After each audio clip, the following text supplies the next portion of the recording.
Now, Tanner, I want to get into the meat of everything. But before we do, of course, the big news, breaking news of the day is the south of us is the Trump conviction. I just wanted to get kind of your opinion on that scenario and maybe what you see as it goes forward. Sure. That's a very good question. Pertaining to what's happening or what happened with Trump down south, I think it's an excellent demonstration of how the radical left uses law to engage in a sort of warfare against democracy.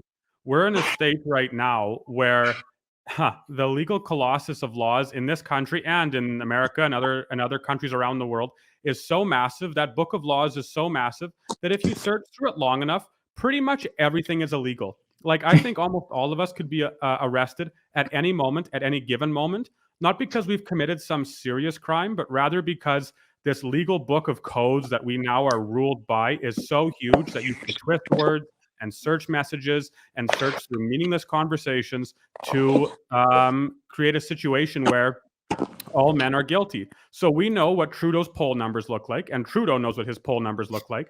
Biden knows what his poll numbers look like. They know that they can't defeat in an election, a true election, any serious contender who stands for classical, socially conservative values that people want right now, because, of course, the pendulum has swayed too far one way. So instead of actually running against them, I have no doubt that we will continue to see, like we saw today, this engagement where these leaders, instead of running against combatants in an election, just disqualify them or try to do so.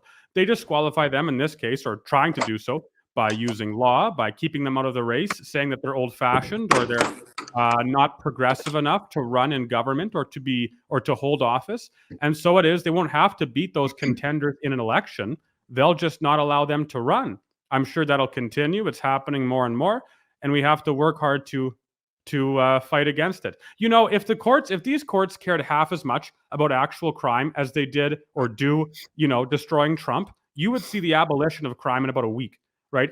If these courts cared half as much about, putting in jail criminals who steal cars or murder or what have you, you would see a total reduction in crime in less than a month, right? If they cared half as much about actual crime as they do Trump and what Trump is doing and so on, it would be a totally different scenario. So that's, I think what's happening in America is also happening up here, and it's going to continue unless we stop it.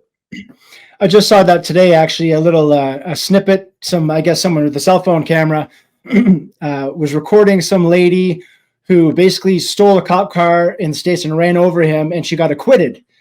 So people who are stealing cop cars and running over the police are getting acquitted, but Trump is getting convicted. So that's fun. Hi, Nicole. How are you? Good. How are you?